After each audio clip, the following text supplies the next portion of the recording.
अहमदाबाद में भगवान जगन्नाथ की रथ यात्रा शुरू हो चुकी है। आपको बता दें कि अहमदाबाद में रथ यात्रा के पहले गृह मंत्री भगवान जगन्नाथ के दरबार में पहुंचे, वहां पर सिर झुकाया, सिर नवाया और मंगला आरती में शामिल हुए।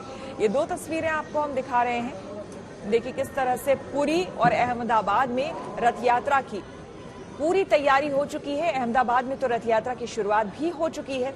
आपको बता दें कि दरअसल उड़ीसा में पुरी की अगर हम बात करें तो भगवान जगन्नाथ की रथ यात्रा यहां पर शुरू होने के लिए पूरी तरह से देखिए, आप तीनों रथ देख सकते हैं, भगवान जगन्नाथ, भाई बलभद्र और सुभद्रा।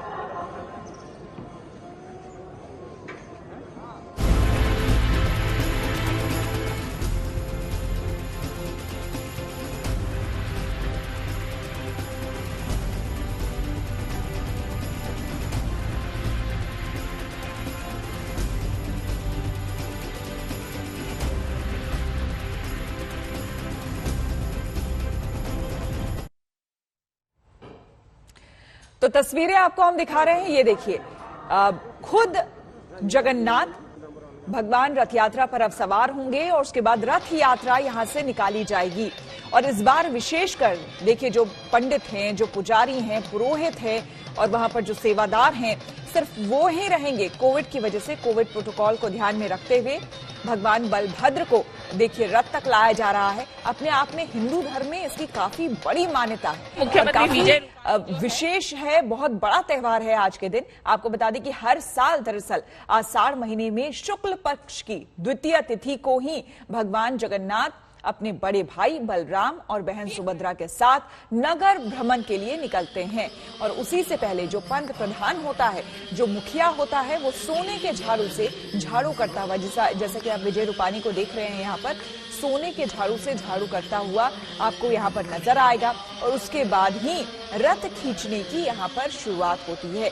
कहते हैं कि जो कोई भी, जिस किसी को भी सौभाग्य मिलता है रथ को खींचने का, उसकी सारी मनोकामनाएं पूरी हो जाती है।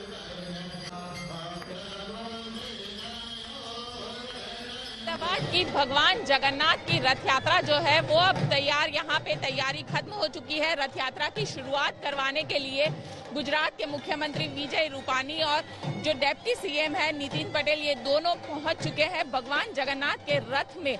ये दोनों यहाँ पे पहुंचे हुए हैं। अब जो पहिन विधि है भगवान की रथ यात्रा की शुरू करने से पहले जो होती है वो यहाँ पे की जाती है। पहले के वक्त में जब राजा महाराजा होते थे तो वो यहाँ पे इसकी पहिन विधि करते थे, लेकिन अब गुजरात के मुख्यमंत्री जो है वो इसकी पहिन विधि करते हैं और सोने के झाड़ू से रथ में झाड़ू लगाकर भगवान का रथ खींचा जाता है और भगवान की जो रथ यात्रा है वो शुरू हो जाती है। और इस बार की रथ यात्रा बेहद खास भी है क्योंकि जो कोरोना गाइडलाइन है, कोरोना गाइडलाइन के तहत इस पूरी रथ यात्रा को निकाला जाएगा। क्यों खुद मुख्यमंत्री सोने का झाड़ू लगा के रथ को खींचेंगे और भगवान आज नगर यात्रा पे निकलेंगे। आम तौर पर लोग भगवान के दर्शन करने के लिए मंदिर में आते हैं, लेकिन ये साल में ये एक ही मौका होता है जब भगवान स्वयं लोगों को दर्शन देने उनके द्वार तक पहुंचते हैं।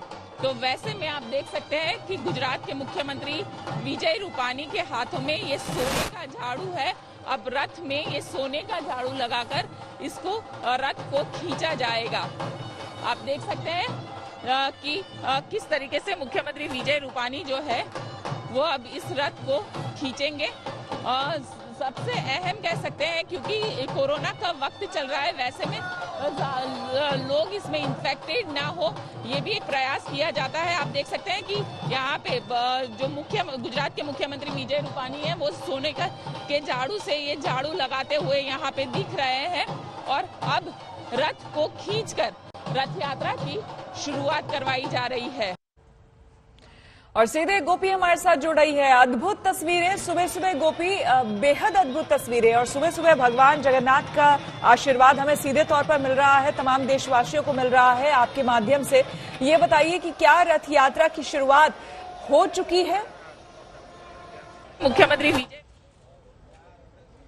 बिल्कुल श्वेता, रथ यात्रा की शुरुआत हो चुकी है। रथ जो मंदिर से निकल चुके हैं और अब रथ सीधे यहाँ से जो अहमदाबाद का उनका रूट है, करीब 13 किलोमीटर लंबा ये रथ यात्रा का रूट है, उस पे घूमेगी और वहां से फिर आमतौर पर शाम के वक्त मंदिर में रथ वापस आते हैं, लेकिन कोविड का वक्त चल रहा है, कोरोना के वक्त में लोग इन्फेक्टेड ना हो और रथ कहीं पे रुके ना, ताकि लोग इकट्ठा ना हो, उसके पूरे प्रयास किए गए हैं। उसकी एक गाइडलाइन भी दे दी गई है और करीब 150 लोगों के साथ ये रथ यात्रा यहाँ से निकली है और वही लोग जो है वो रथ को खींचेंगे और रथ को वापस मंदिर तक भी दोपहर तक ही ले आएंगे। यानी जो आमतौर पर 10 या 12 घंटे में रथ यात्रा खत्म होती थी, वो रथ यात्रा अब महज 4 या 5 घंटे में खत्म कर दी जाएगी और 12 बजे से पहले जो रथ है भगवान जगन्नाथ के रथ, उसको मंदिर में ला दिया जाएगा और हो सकता है उसके बाद जो लोग हैं, जो भक्त है, श्रद्धालु है, उनको यहाँ पे दर्शन करने की अनुमति दे दी जाए।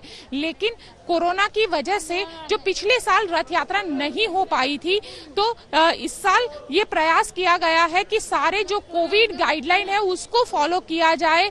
कोविड के गाइडलाइन को फॉलो करते हुए ये पूरी रथ यात्रा निकाली गई है। जितने भी लोग रथ को खींच रहे हैं उन सब के RT-PCR रिपोर्ट निकाले गए हैं, यहाँ तक कि उनके लिए जो वैक्सीनेशन है उसे भी कंपलसरी रखा गया है।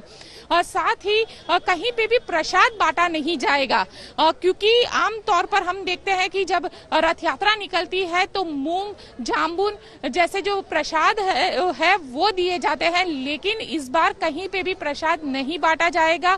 साथ ही भगवान का जो रथ है वो महज सिर्फ 2 जगह पे रुकेगा। आमतौर पर हर एक जगह पे भगवान का जो रथ है वो रुकता हुआ जाता है, लेकिन इस बार सिर्फ 2 जगह पर ही रुकेगा। एक अहमदाबाद म्युनिसिपल कॉर्पोरेशन का जो दफ्तर है वहां पे, और दूसरा जो सरसपुर कहा जाता है कि उसे वहीं पे भगवान का भोजन होता है, भगवान को भोग लगाया जाता है दोपहर का।